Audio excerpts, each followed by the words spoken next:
ವಿಧಾನಸಭೆ ಚುನಾವಣೆಯಲ್ಲಿ ಎರಡು ಕಡೆ ಸ್ಪರ್ಧೆ ಮಾಡಿ ಎರಡೂ ಕ್ಷೇತ್ರದಲ್ಲಿ ಸೋತಿದ್ದ ವಿ ಸೋಮಣ್ಣ ಲೋಕಸಭಾ ಚುನಾವಣೆಗೆ ಸ್ಪರ್ಧೆ ಮಾಡಲು ಸಾಕಷ್ಟು ತಂತ್ರಗಾರಿಕೆ ಮಾಡಿದರು. ಇದೀಗ ತುಮಕೂರು ಕ್ಷೇತ್ರದಿಂದ ಟಿಕೆಟ್ ನೀಡಲಾಗಿದೆ. ಆದರೆ ದಕ್ಷಿಣ ಕನ್ನಡ ಕ್ಷೇತ್ರದ ಹಾಲಿ ಸಂಸದ ಕಟೀಲ್ ಬದಲಿಗೆ ಹೊಸ ಮುಖ ಕ್ಯಾಪ್ಟನ್ ಬ್ರಿಜೇಶ್ ಚೌಟಾಗೆ ಟಿಕೆಟ್ ಘೋಷಣೆ ಆಗಿದೆ. ಇನ್ನು ಚಾಮರಾಜನಗರದಿಂದ ಶ್ರೀನಿವಾಸ್ ಪ್ರಸಾದ್ ಬದಲಿಗೆ ಎಸ್ ಬಾಲರಾಜು ಹೆಸರು ಘೋಷಣೆ ಆಗಿದೆ. ಚಿಕ್ಕೋಡಿ ಲೋಕಸಭಾ ಕ್ಷೇತ್ರದಿಂದ ಅಣ್ಣಾ ಸಾಹೇಬ್ ಜೊಲ್ಲೆ ಹೆಸರು ಘೋಷಣೆ ಆಗಿದ್ರೆ ಬಾಗಲಕೋಟೆ ಲೋಕಸಭಾ ಕ್ಷೇತ್ರದಲ್ಲಿ ಪಿಸಿ ಗದ್ದಿಗೌಡರ್ ಅಭ್ಯರ್ಥಿಯಾಗಿದ್ದಾರೆ. ಇನ್ನು ಉಡುಪಿ ಚಿಕ್ಕಮಗಳೂರು ಲೋಕಸಭಾ ಕ್ಷೇತ್ರದಲ್ಲಿ ಶೋಭಾ ಕರಂದ್ಲಾಜೆ ಅವರ ಬದಲಿಗೆ ಕೋಟಾ ಶ್ರೀನಿವಾಸ್ ಪೂಜಾರಿ ಅವರಿಗೆ ಟಿಕೆಟ್ ಘೋಷಣೆ ಮಾಡಲಾಗಿದೆ. ಹಾವೇರಿ ಲೋಕಸಭಾ ಕ್ಷೇತ್ರದಿಂದ ಮಾಜಿ ಸಿಎಂ ಬಸವರಾಜ ಬೊಮ್ಮಾಯಿ ಸ್ಪರ್ಧೆ ಮಾಡ್ತಿದ್ರೆ ಮೈಸೂರಿನಲ್ಲಿ ಹಾಲಿ ಸಂಸದ ಪ್ರತಾಪ್ ಸಿಂಹ ಬದಲಿಗೆ ಯದುವೀರ ಕೃಷ್ಣದತ್ತ ಚಾಮರಾಜ ಒಡೆಯರ್ ಅವರಿಗೆ ಟಿಕೆಟ್ ನೀಡಲಾಗಿದೆ. ಇನ್ನು ಬೆಂಗಳೂರು ಗ್ರಾಮಾಂತರ ಕ್ಷೇತ್ರದಿಂದ ಡಾಕ್ಟರ್ ಸಿಎನ್ ಮಂಜುನಾಥ್ ಸ್ಪರ್ಧೆ ಮಾಡ್ತಾ ಇದ್ದಾರೆ. ಸಿದ್ದೇಶ್ವರ್ ಪತ್ನಿ ಗಾಯತ್ರಿ ಸಿದ್ದೇಶ್ವರ್ಗೆ ದಾವಣಗೆರೆ ಬಿಜೆಪಿ ಟಿಕೆಟ್ ಘೋಷಣೆಯಾಗ್ತಾ ಇದ್ದಂತೆ ದಾವಣಗೆರೆ ಜಿಲ್ಲಾ ಬಿಜೆಪಿ ಘಟಕದಲ್ಲಿ ಬಂಡಾಯ ಹೆಚ್ಚಾಗಿದೆ. ಗಾಯತ್ರಿ ಸಿದ್ದೇಶ್ವರ್ಗೆ ಟಿಕೆಟ್ ನೀಡಿದ್ದಕ್ಕೆ ರೇಣುಕಾಚಾರ್ಯ ಹಾಗೂ ರವೀಂದ್ರನಾಥ್ ಟೀಮ್ ಅಸಮಾಧಾನಗೊಂಡಿದೆ. ಇಂದು ಮಧ್ಯಾಹ್ನ 12 ಗಂಟೆಗೆ ಎಸ್.ಎ. ರವೀಂದ್ರನಾಥ್ ಮನೆಯಲ್ಲಿ ಬೆಂಬಲಿಗರ ಜೊತೆಗೆ ರವೀಂದ್ರನಾಥ್ ಸಭೆ ನಡೆಯಲಿದೆ. ಮುಂದಿನ ನಿರ್ಧಾರ ಕುರಿತು ಮಾತುಕತೆ ನಡೆಸಲಿದ್ದಾರೆ. ಕೇಂದ್ರ ಸರ್ಕಾರದ ವಿರುದ್ಧ ರೈತರು ಮತ್ತೆ ಹೋರಾಟಕ್ಕೆ ಇಳಿದಿದ್ದಾರೆ. ದೆಹಲಿಯ ರಾಮಲೀಲಾ ಮೈದಾನದಲ್ಲಿ ಇವತ್ತು ಕಿಸಾನ್ ಮಹಾಪಂಚಾಯತ್ ಬೃಹತ್ ಪ್ರತಿಭಟನೆ ನಡೆಸ್ತಾ ಇದೆ.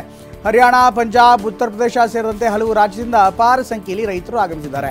ಕೇಂದ್ರ ಸರ್ಕಾರದ ಕಾರ್ಪೊರೇಟ್ ಪರ ನೀತಿಯನ್ನು ವಿರೋಧಿಸಿ ರೈತರು ಪ್ರತಿಭಟನೆ ನಡೆಸ್ತಾ ಇದ್ದಾರೆ. ಸಿಎಎ ವಿಚಾರದಲ್ಲಿ ನಾವು ಹಿಂದೆ ಸರಿಯೋದಿಲ್ಲ ಅಂತ ಗೃಹ ಸಚಿವ ಅಮಿತ್ ಶಾ ಪುನರುಚ್ಚಾರ ಮಾಡಿದ್ದಾರೆ. ಖಾಸಗಿ ಚಾನೆಲ್ಗೆ ನೀಡಿದ ಸಂದರ್ಶನದಲ್ಲಿ ಅಮಿತ್ ಶಾ ಸಿಎಎ ಬಗ್ಗೆ ಡೀಟೇಲ್ ಆಗಿ ಮಾತನಾಡಿದ್ದಾರೆ. ಮುಸ್ಲಿಮರಿಗೂ ಪೌರತ್ವಕ್ಕಾಗಿ ಅರ್ಜಿ ಸಲ್ಲಿಸುವ ಹಕ್ಕಿದೆ ಅಂತ ಹೇಳಿದ್ದಾರೆ. ಯಾರಿಗೂ ಬಾಗಿಲು ಮುಚ್ಚಿಲ್ಲ ಎಂದು ಅಮಿತ್ ಶಾ ಸ್ಪಷ್ಟನೆ ನೀಡಿದ್ದಾರೆ. ಇದೇ ವೇಳೆ ದೆಹಲಿ ಸಿಎಂ ಅರವಿಂದ್ ಕೇಜ್ರಿವಾಲ್ ವಿರುದ್ಧ ಗುಡುಗಿದ್ದಾರೆ. ವೋಟ್ ಬ್ಯಾಂಕ್ ಸಲುವಾಗಿ ಈ ರೀತಿ ಹೇಳ್ತಾ ಇದ್ದಾರೆ ಅಂತ ಅಮಿತ್ ಶಾ ತಿರುಗೇಟನ್ನ ಕೊಟ್ಟಿದ್ದಾರೆ.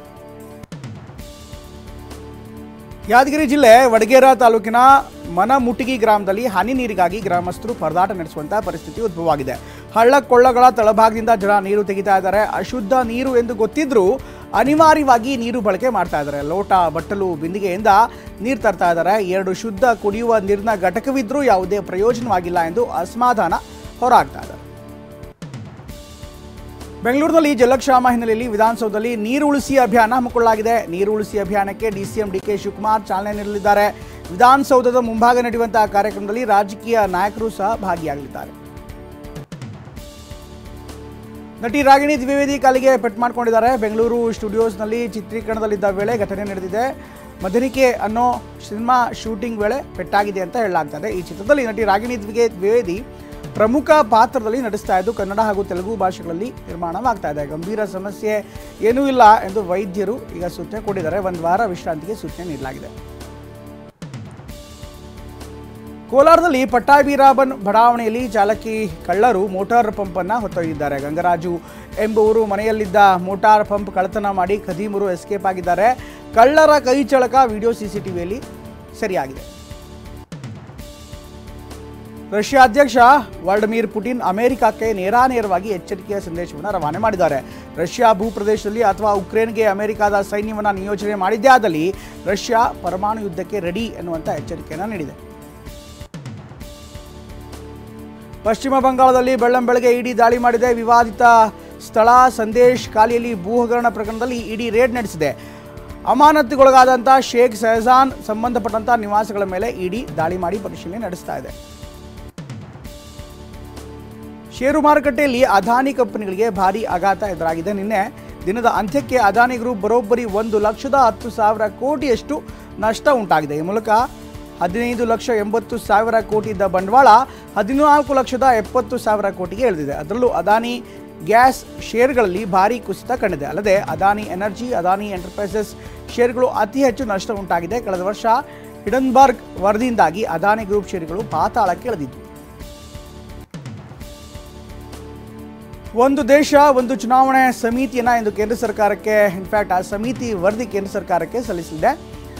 ರಾಷ್ಟ್ರಪತಿಗೆ ರಾಮನಾಥ್ ಕೋವಿಂದ್ ನೇತೃತ್ವದ ಸಮಿತಿ ಇಂದು ವರದಿ ಸಲ್ಲಿಸ್ತಾ ಇದೆ. ಕೆಲವೇ ಕ್ಷಣಗಳಲ್ಲಿ ಒಂದು ದೇಶ ಒಂದು ಚುನಾವಣಾ ಸಮಿತಿ ಅಧ್ಯಕ್ಷ ಕೋವಿಂದ್ ವರದಿ ಸಲ್ಲಿಸಲಿದ್ದಾರೆ. ಇದರಲ್ಲಿ ಕಾನೂನು ಆಯೋಗವು ದೇಶದಲ್ಲಿ ಏಕಕಾಲಕ್ಕೆ ಚುನಾವಣೆ ನಡೆಸುವ ಕುರಿತು ವರದಿ ಸಲ್ಲಿಸುತ್ತೆ.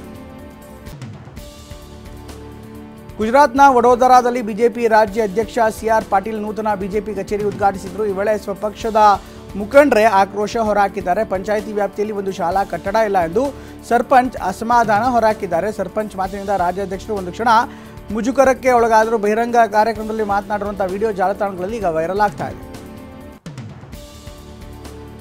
ಗುಜರಾತ್ನ ಪೋರ್ಬಂದರ್ನಲ್ಲಿ ಬೋಟ್ ಮೂಲಕ ಡ್ರಗ್ಸ್ ಸಾಗಿಸ್ತಾ ಇದ್ದಂಥ 6 ಪಾಕಿಸ್ತಾನಿಯರನ್ನು ಬಂಧಿಸಲಾಗಿದೆ. ಬರೋಬ್ಬರಿ 400 ಕೋಟಿ ಮೌಲ್ಯದ ಡ್ರಗ್ಸ್ ಸೀಸ್ ಮಾಡಲಾಗಿದೆ. ಖಚಿತ ಮಾಹಿತಿ ಆಧಾರದ ಮೇಲೆ ನಾರ್ಕೋಟಿಕ್ಸ್ ಕಂಟ್ರೋಲ್ ಬ್ಯೂರೋ, ಭಾರತೀಯ ಕರಾವಳಿ ಕಾವಲು ಪಡೆ ಹಾಗೂ ಗುಜರಾತ್ ಆಂಟಿ ಟೆರರಿಸಂ ಸ್ಕ್ವಾಡ್ಗಳು ಜಂಟಿಯಾಗಿ ಕಾರ್ಯಾಚರಣೆ ನಡೆಸಿ ಖದೀಮ್ರನ್ನ ಕೆಡ್ಡಾಕಿ ಕೆಡವಿದೆ.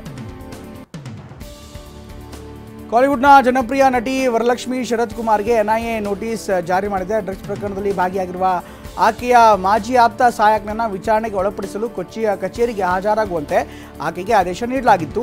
ಅದಿಲಿಂಗಂ ಎಂಬ ವ್ಯಕ್ತಿ ವರಲಕ್ಷ್ಮಿ ಶರತ್ ಕುಮಾರ್ ಬಳಿ ಕೆಲ ವರ್ಷಗಳ ಕಾಲ ಕೆಲಸ ಮಾಡಿದ್ದ. ಅದನ್ನ ವಿಚಾರಣೆಯ ಭಾಗವಾಗಿ ನಟಿಗೆ ನೋಟಿಸ್ ಜಾರಿ ಮಾಡಲಾಗಿದೆ. ಇನ್ನು ಟೆಸ್ಟ್ ರ್ಯಾಂಕಿಂಗ್ ಪಟ್ಟಿಯನ್ನು ಎಐಸಿಸಿ ಬಿಡುಗಡೆ ಮಾಡಿದೆ. ಬ್ಯಾಟಿಂಗ್ನಲ್ಲಿ ಟೀಮ್ ಇಂಡಿಯಾ ನಾಯಕ ರೋಹಿತ್ ಶರ್ಮಾಗೆ 5 ಸ್ಥಾನಗಳ ಬಡ್ತಿ ನೀಡಲಾಗಿದೆ. ಎಐಸಿಸಿ ಬ್ಯಾಟಿಂಗ್ ವಿಭಾಗದಲ್ಲಿ 6ನೇ ಸ್ಥಾನಕ್ಕೇರಿದರೆ 9ನೇ ಸ್ಥಾನದಲ್ಲಿ ಕೊಹ್ಲಿ ಇದ್ದಾರೆ. ಬೌಲಿಂಗ್ನಲ್ಲಿ ಅಶ್ವಿನಿ ಅಗ್ರ ಸ್ಥಾನದಲ್ಲಿದ್ದು 3ನೇ ಸ್ಥಾನಕ್ಕೆ ಬೂಮ್ರಾ ಬಡ್ತಿ ಪಡೆದಿದ್ದಾರೆ. 7ನೇ ಸ್ಥಾನದಲ್ಲಿ ಜಡೇಜಾ ಇದ್ದಾರೆ. ಇನ್ನು ಆಲ್ರೌಂಡರ್ ವಿಭಾಗದಲ್ಲಿ ಜಡೇಜಾ ಮತ್ತು ಅಶ್ವಿನ್ ಮೊದಲೆರಡು ಸ್ಥಾನ ಪಡೆದಿದ್ದಾರೆ.